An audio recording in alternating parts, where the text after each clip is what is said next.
سے دلوائے گی تم کو جنت نماز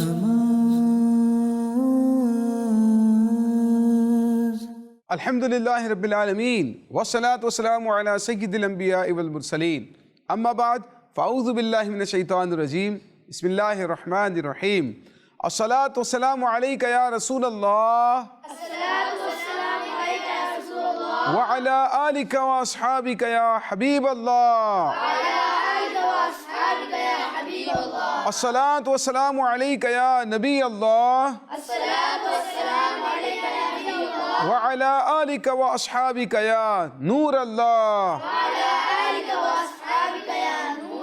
پیارے پیارے بچوں اور مدنی چینل کے ناظرین، الحمدللہ ہم سب موجود ہیں اپنے بہت ہی معلوماتی اور اہم ترین پروگرام آئیں نماز سیکھیں۔ ہمارے پروگرام کا نام کیا ہے؟ آئیں نماز سیکھیں۔ جی ہاں، آئیں نماز سیکھیں۔ لوگ بہت ساری باتیں سیکھتے ہیں، لوگ دنیاوی فنون سیکھتے ہیں، دنیاوی نالج حاصل کرتے ہیں، دنیاوی ہنر سیکھتے ہیں، اس کے لیے ٹائم بھی سپینڈ کرتے ہیں، اپنا پیسہ بھی خرچ کرتے ہیں، بہت زیادہ دن رات محنت بھی کرتے ہیں دنیا کے لیے۔ انسان دنیا کے لیے وقت نکالتا ہے اور اسے دنیا میں ترقی کرنے کے لیے ٹھیک ہے اسے محنت بھی کرنی چاہیے، اسے انکار نہیں ہے، لیکن کیا ہم اتنا وقت اپنے دین کے لیے نکالتے ہیں یا نہیں نکالتے؟ کیا ہم اتنا وقت اللہ کی عبادتوں کو سیکھنے کے لیے نکالتے ہیں یا نہیں نکالتے ہیں؟ ہمیں اس پر غور کرنا چاہیے۔ جو بچے ہیں وہ بھی اپنی نالج میں دیکھیں کہ ان کی نالج کا کتنا حصہ دنیاوی معلومات پر مشتمل ہے اور کتنا حصہ دین کی اور علم دین کی باتوں پر مشتمل ہے۔ پیارے آقا صلی اللہ تعالیٰ علیہ وآلہ وسلم کی مبارک زندگی، آپ کا عبادتیں کرنے کا طریقہ، صحابہ کرام کس طرح سے نماز پڑھا کرتے تھے، بزرگان دین کس طرح سے نماز پڑھا کرتے تھے۔ حضرت علی رضی اللہ تعالیٰ عنہ کے بارے میں بڑا مشہور واقعہ آپ لوگوں نے سنا ہوگا کہ پاؤں میں تیر لگ گیا تھا اور وہ نکل نہیں رہا تھا، اور نماز کی حالت میں جب آپ نماز پڑھ رہے تھے تو اس دوران تیر آپ کے مبارک پاؤں سے نکال دیا گیا، لیکن آپ کو تکلیف کا پتہ بھی نہیں چلا، کیونکہ نماز کے دوران ان کی توجہ کس کی جانب ہوتی ہے؟ اللہ کی طرف۔ کس کی جانب ہوتی ہے؟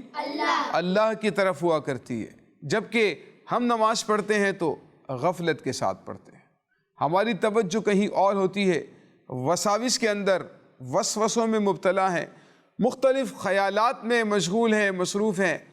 نماز میں نماز کا اہتمام، پاکی کے حوالے سے اہتمام، وضو کے حوالے سے اہتمام کرنا، یہ میرے پیارے پیارے اسلامی بھائیوں، پیارے پیارے بچوں، بہت زیادہ ضروری ہے۔ لہٰذا ہمیں نماز کو بڑے خشوع و خضوع کے ساتھ، بہت ہی اطمینان کے ساتھ اور بہت ہی ذوق اور شوق کے ساتھ پڑھنا ضروری ہے، اور نماز میں ان چیزوں سے بچنا ہے جو ہماری نماز میں خرابی پیدا کر دیتی ہے، جو ہماری نماز میں عیب کو پیدا کر دیتی ہے۔ آئیے آج کے پروگرام میں بھی ہم کچھ اس طرح کی بڑی پیاری پیاری باتیں سیکھیں گے۔ سب سے پہلے نبی کریم صلی اللہ تعالیٰ علیہ وآلہ وسلم پر درود پاک پڑھنے کی بہت ہی پیاری فضیلت۔ اللہ کے آخری نبی، نبی ہاشمی صلی اللہ تعالیٰ علیہ وآلہ وسلم نے ارشاد فرمایا، جو شخص مجھ پر 50 مرتبہ درود پاک پڑھ لیا کرے گا، بروز قیامت میں اسے مصافحہ کروں گا۔ صلو علی الحبیب صلی اللہ علیہ وسلم۔ نماز کی پہلی شرط طہارت کے بارے میں ہم نے پچھلے ایپیسوڈ میں آپ کو کچھ مسائل سمجھانے کی کوشش کی تھی، بچوں کے ذہنوں میں کچھ سوالات تھے، ہم نے ان کے بھی جوابات حاصل کرنے کی کوشش کی تھی الحمدللہ، اور اپنی معلومات میں اضافہ کرنے کی کوشش کی تھی۔ آج کا جو ٹاپک ہے، آج بھی کی جو گفتگو ہے، آج بھی انشاءاللہ نماز کی کچھ شرائط کے حوالے سے ہم نے بات کرنی ہے۔ نماز کی ایک شرط ہے استقبال قبلہ۔ کیا ہے؟ نماز کی ایک شرط کیا ہے؟ جی ہاں، استقبال قبلہ، قبلے کی طرف منہ کر کے نماز پڑھنا، یہ شرط ہے۔ اگر کوئی قبلے کی بجائے کسی اور جانب رخ کر کے نماز پڑھ لیتا ہے تو اس کی نماز نہیں نہیں ہوگی، کیونکہ استقبال قبلہ شرط ہے، قبلے کی طرف رخ کرنا یہ شرط ہے، اور بغیر شرط کے نماز تو نہیں ہو سکتی. تو لہٰذا قبلے کی طرف منہ کر کے نماز پڑھنا ضروری ہے. جس طرح طہارت ضروری تھی، اسی طرح سے استقبال قبلہ بھی شرط ہے. تو اس حوالے سے کچھ مسائل بھی سیکھیں گے، اور آگے نماز کے کچھ واجبات پر بھی انشاءاللہ تعالی آج ہم بات کریں گے. اگر بچوں میں سے کسی کے ذہنوں میں کچھ سوال ہو تو وہ پوچھ سکتے ہیں. پھر اس کے بعد میرے بھی ذہن میں ایک سوال ہے جو میں نے آپ لوگوں سے پوچھنا ہے، اس کے لیے بھی اب ریڈی رہیے گا. میرا نام فضیل رضا اتاری ہے، اور یوسف بھائی میرا آپ سے یہ سوال ہے کہ ہم سفر میں ہوں اور قبلے کا معلوم نہ ہو تو کیا کرنا چاہیے؟ ہاں، یہ بھی بڑا اہم سوال ہے.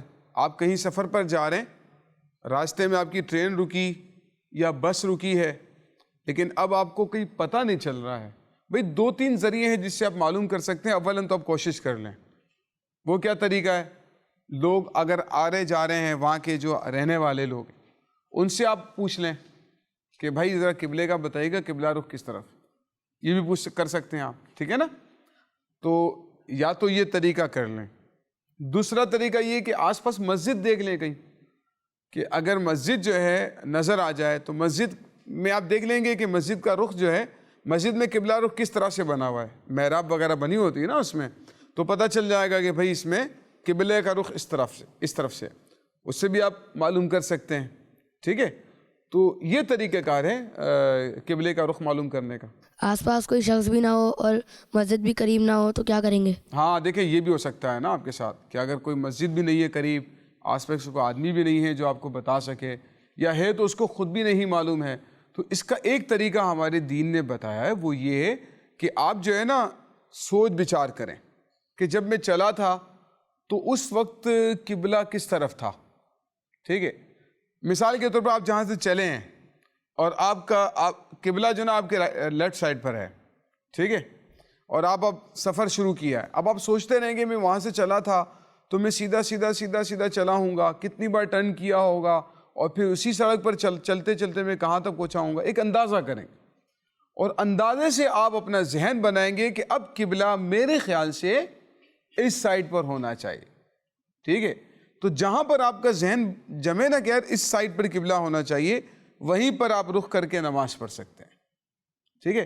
ویسے تو بچے عام طور پر بڑوں کے ساتھ ہی زیادہ ٹریول کرتے ہیں، لیکن یہ کہ اگر آپ بڑے کے ساتھ بھی ہیں، لیکن اگر آپ کو نالج ہے تو آپ بتا سکتے ہیں نا کہ بڑے کو کہ بھائی میں نے تو یوں سنا ہے مدنی چینل پر، تو اس کا طریقہ یوں ہوتا ہے. تو آپ کو نالج ہونی چاہیے. ٹھیک ہے، تو یہ نالج کی بات ہے کہ آپ نے اس کا سولوشن کیا نکالنا ہے، آپ نے اس کا جو پرابلم ہو رہی ہے اس کا حل کیا نکالنا ہے. تو اس کا حل یہ ہے کہ آپ اس طرح سے معلوم، ویسے تو اور بھی 2-3 طریقے لیکن وہ مشکل ہیں، اگر پبلک کو نہیں معلوم تو پھر اس کا طریقہ کار یہی ہوگا. چلیں میں آپ سے ایک سوال پوچھتا ہوں، اب دیکھتے ہیں کہ کون اس کا جواب دیتا ہے. سوال یہ ہے کہ ایک جگہ ایسی ہے کہ آپ کہیں بھی اپنا منہ کر کے نماز پڑھیں گے نا، آپ کی نماز ہو جائے گی. رائٹ سائڈ پر، لیفٹ پر، سامنے، پیچھے. ایک نماز آپ نے اس طرف رک کر کے پڑھ لی، ایک نماز اس طرف منہ کر کے پڑھ لی، ایک یہاں منہ کر کے پڑھ لی، ایک وہاں منہ کر کے پڑھ لی، پھر بھی آپ کی نماز صحیح ہو جائے گی. کس کس کو پتا اس کا جواب؟ چلیں آپ بتائیں. مکہ. مکہ میں. اور کون دے گا جواب؟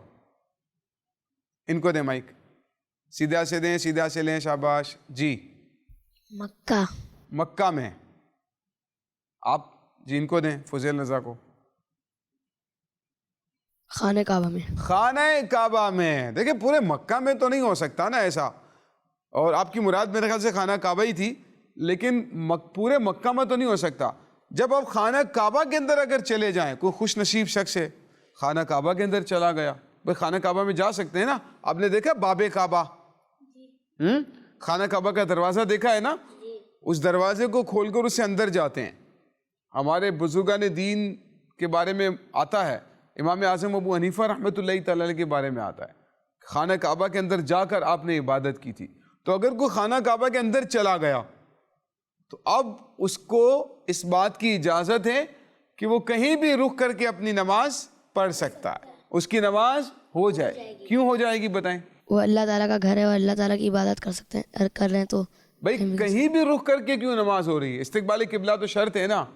تو پھر کیوں کہیں بھی رک کر کے نماز پڑھنا ہے؟ عبدالصمد ہاتھ اٹھا رہے ہیں جی عبدالصمد. کیونکہ قبلے کا رخ خانہ کعبہ کی طرف ہی ہوتا ہے. قبلے کا رخ خانہ کعبہ کی طرف ہی ہوتا ہے، کیا مطلب؟ خانہ کعبہ میں ہے تو ہر طرف پڑھ سکتے ہیں. خانہ کعبہ میں تو ہر طرف پڑھ سکتا ہے. کیوں؟ کیونکہ اس کو چاروں طرف خانہ کعبہ ہے نا بھائی. اس کے چاروں طرف کیا ہے؟ خانہ کعبہ. خانہ کعبہ ہے، کعبے کی ہی دیواریں ہیں نا اس کی جانب. تو اسی لیے چاروں جانب کسی بھی رخ کر کے نماز پڑھے گا تو نماز ہو جائے گی. یوسف بھائی اگر خانہ کعبہ کی چھت پر چڑھ کر نماز پڑھے تو کیا حکم ہے؟ خانہ کعبہ کی چھت پر ویسے تو چڑھنا منع ہے نا، یعنی بغیر وجہ کے مسجد کی چھت پر بھی نہیں چڑھنا چاہیے. تو خانہ کعبہ کی چھت پر بھی ویسے بلا وجہ چڑھنے کی اجازت نہیں ہے. لیکن اگر کوئی شخص خانہ کعبہ کی چھت پر بھی نماز پڑھتا ہے نا، چاروں سمتوں میں سے جس طرف بھی وہ رخ کر کے نماز پڑھے گا اس کی نماز ہو جائے گی. ہو جائے گی. اس وقت میرا یہ سوال ہے کہ اکثر مسجدوں میں امام صاحب کا روم چھت پر ہوتا ہے اور آپ نے بتایا کہ چھت پر بلا وجہ نہیں چڑھنا چاہیے جی. اور ہمیں امام صاحب سے کچھ کام ہو تو ہم چھت پر چڑھنا پڑتا ہے ہمیں، تو اس کا کیا حکم ہوگا؟ دیکھیں بلا وجہ کیا منع ہے نا. اگر وہاں کوئی ضرورت ہے تو پھر جانے کی اجازت ہے. وہ تو ضرورت آپ کو اگر پڑ گئی ہے تو ضرورتاً جا سکتے ہیں، ٹھیک ہے. اگر ضرورت کے بغیر جاتے ہیں تو پھر منع ہے ضرورت کے بغیر. یوسف بھائی کچھ گھروں میں کعبے کے رخ میں ڈبلیوز لگی ہوتی، کیا ہمیں یوز کرنا چاہیے؟ ہاں یہ تو بہت بڑا مسئلہ ہے سعد، یہ بہت بڑا مسئلہ ہے واقعی میں. کچھ گھروں کے اندر جو ہے نا لا علمی کی وجہ سے ایسا ہوتا ہے، یعنی لوگوں کو علم نہیں ہے، نالج نہیں ہے، تو لوگ کیا کرتے ہیں کہ WC کا جو رخ ہے وہ کعبے کی سمت میں بنا دیتے ہیں. یعنی جس طرف قبلہ ہوتا ہے نا اس طرف WC واش روم میں جو WC لگا ہوا ہوتا ہے تو اس کا جو رخ ہے وہ کعبے کی طرف کر دیتے ہیں. اب ان کو نالج نہیں ہے یا توجہ نہیں ہے، انہوں نے تو بنا دیا.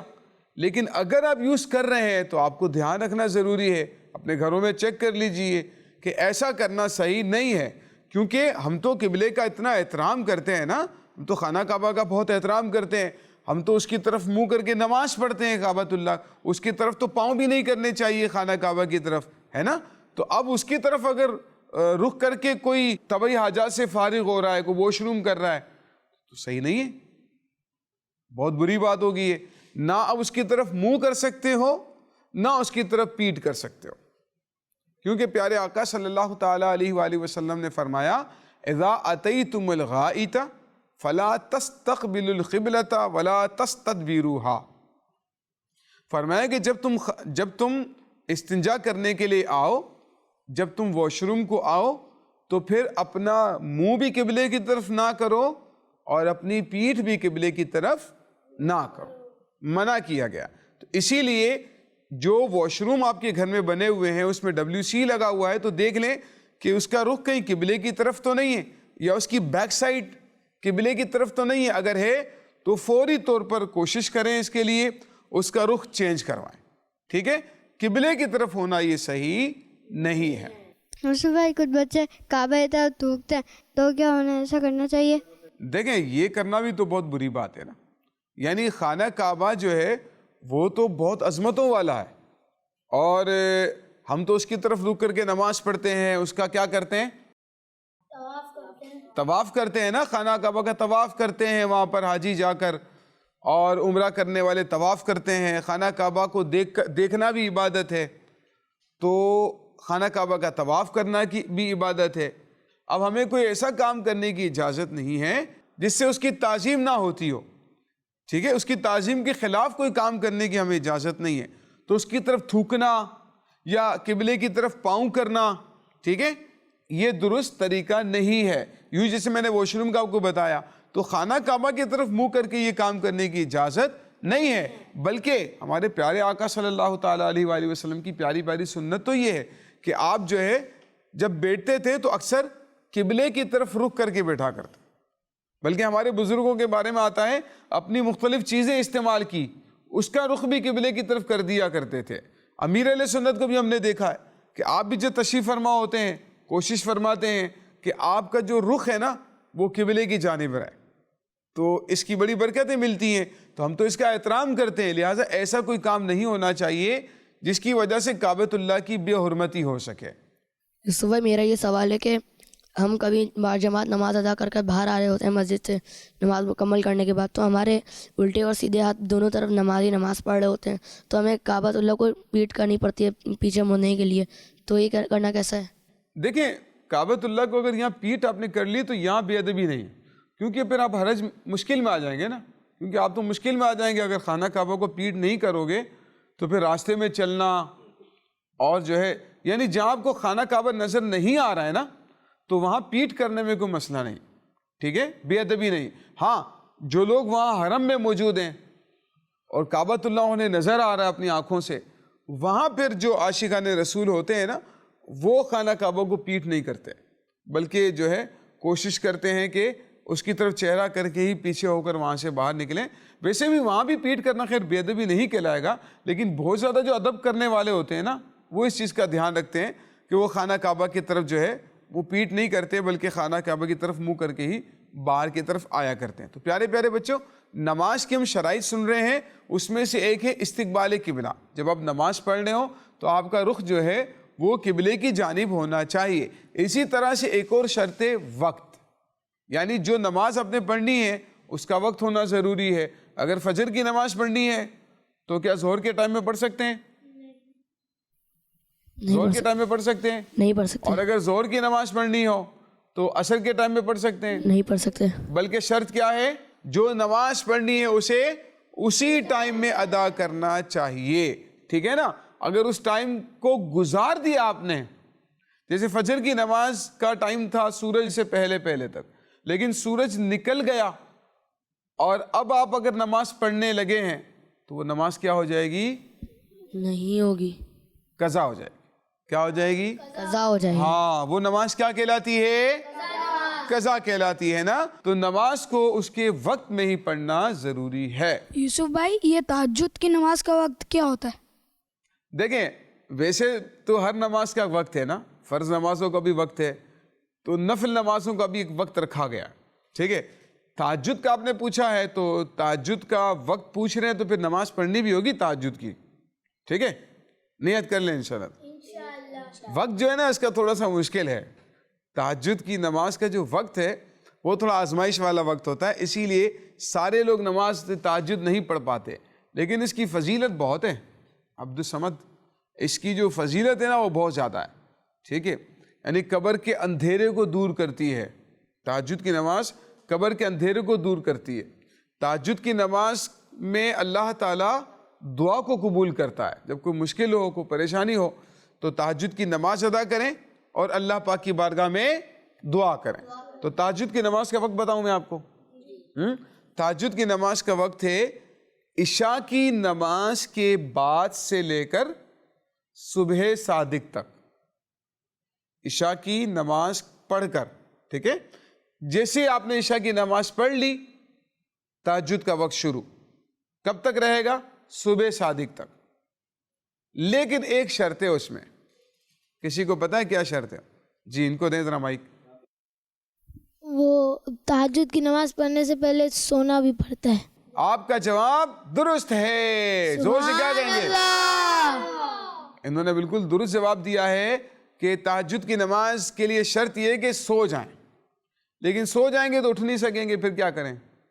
الارم لگا کے سو جائیں۔ الارم لگا کے سو جائیں، یہ ہو سکتا ہے نا؟ الارم لگا کے سو جائیں، گھر میں 3-4 جتنے موبائل ہیں سب میں الارم لگا دیں، کسی کو الماری کے اوپر رکھ دیں، کسی کو بیڈ پر رکھ دیں، کسی کو دوسرے روم میں رکھ دیں، ہر طرف سے الارم بج رہے ہوں گے، ٹھیک ہے۔ تو بھائی آپ تو تہجد کی بات کر رہے ہیں، بہت سارے مسلمان تو بیچارے فجر بھی قضا کر دیتے ہیں۔ کچھ لوگوں نے الارم رکھا بھی ہوتا ہے نا، اس کو بند کر کے واپس ہو جاتے ہیں، وہ کہتے ہیں ابھی اٹھیں گے، ابھی 5 منٹ میں اٹھ رہا ہوں، بس اس کو بند کرتے ہیں، پھر سو جاتے ہیں، پھر 10 منٹ میں اتر رہا ہوں، پھر 10 منٹ میں اٹھتا ہوں، پھر بند کر کے پھر سو جاتے ہیں۔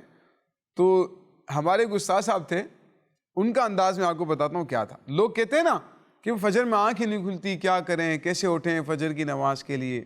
ہمارے ایک استاد صاحب بتایا کرتے تھے، امام صاحب بھی تھے وہ، تو ان کا اتنا خوبصورت انداز تھا، جب ہم پڑھتے تھے درس نظامی کر رہے تھے نا تو ہمارے استاد صاحب بتاتے تھے، یعنی ان کا انداز سنیں، جس کے دل میں کڑن ہوتی ہے نا، عشق رہنمائی کرتا ہے نا، جس کے دل میں کڑن ہوتی ہے وہ کیا کرتے ہیں، انہوں نے ایک لکڑی کی نا پیٹی بنائی ہوئی تھی اور اس میں سوراخ کیے ہوئے تھے، اس وقت موبائل میرے خیال سے کوئی عام نہیں ہوا تھا اتنا، موبائل ہی نہیں آیا تھا اس وقت.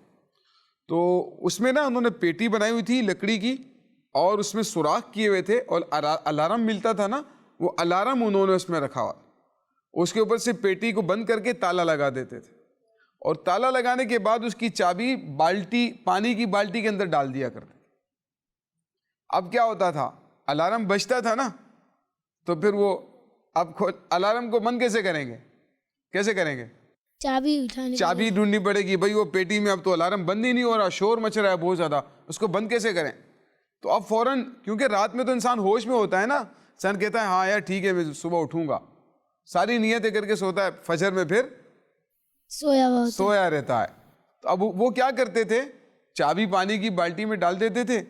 تو چابی ان کو پتا ہے کہ چابی تو پانی کی بالٹی میں رکھی ہے، جیسے چابی اٹھانی ہے نا تو پانی کے انہوں نے چلو بھر کر منہ کے اوپر ڈال لینا ہے تاکہ وہ اٹھ جائے، تاکہ کیا ہو جائے، ہوش میں آ جائے، نیند جو ہے نا وہ کم ہو جائے، ختم ہو جائے.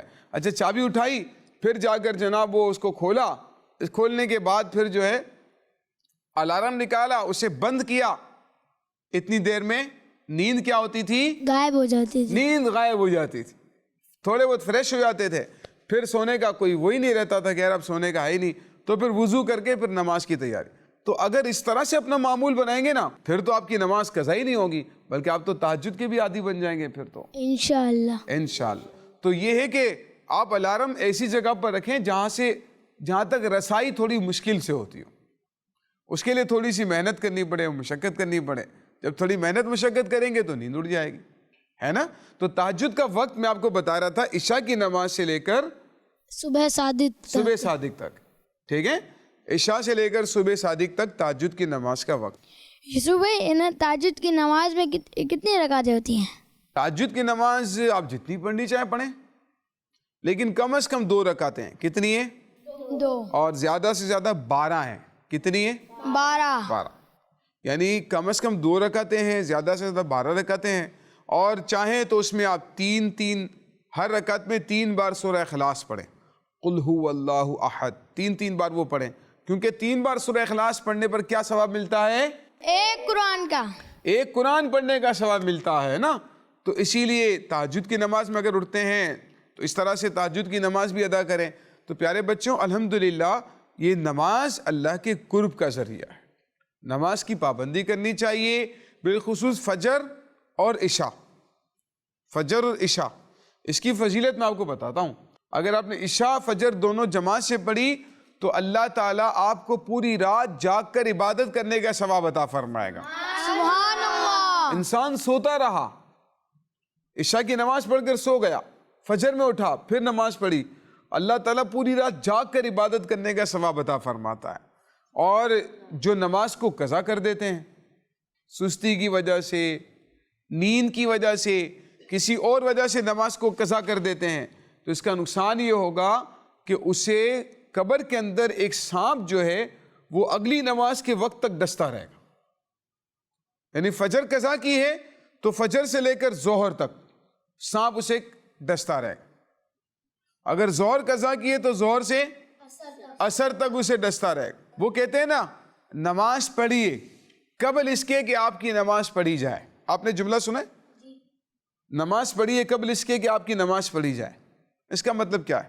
اس کا مطلب اس سے پہلے کہ آپ کی نماز جنازہ پڑھی جائے. یعنی نماز پڑھو اس سے پہلے کہ آپ کی انتقال سے پہلے نماز کے عادی بن جاؤ، ہے نا.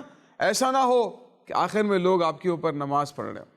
تو اسی لیے اپنی زندگی کو غنیمت جاننا ہے، وقت کو غنیمت جاننا ہے. سستی کی وجہ سے یا کھیل کود میں لگ کر، باتوں میں، کھانے پینے میں لگ گئے اور نماز قضا کر دی. بلکہ فجر میں، عشاء میں معمول بنا لے اپنا.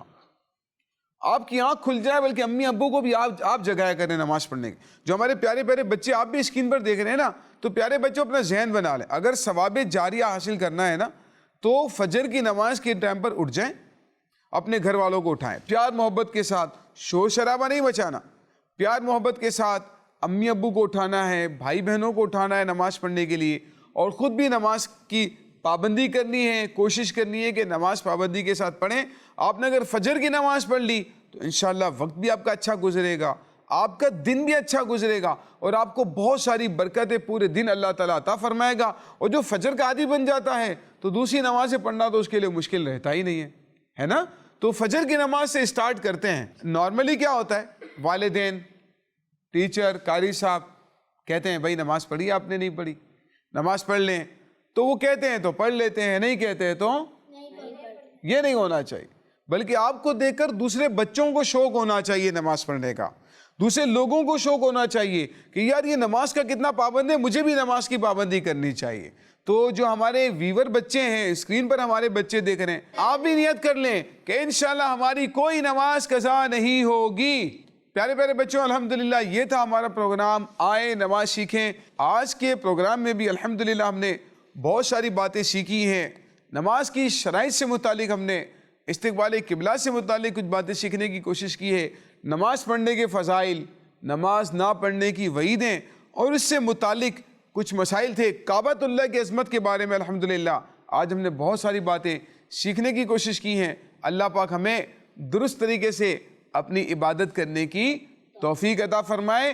اللہ تعالی ہمیں اپنی عبادت میں غلطیوں سے بچنے کی توفیق عطا فرمائے, خود بھی نمازی بننے اور دوسروں کو بھی نمازی بنانے کی توفیق عطا فرمائے. صلو علی الحبیب صلی اللہ تعالی علی محمد صلی اللہ علیہ وسلم. سے دلوائے گی تم کو جنت نماز.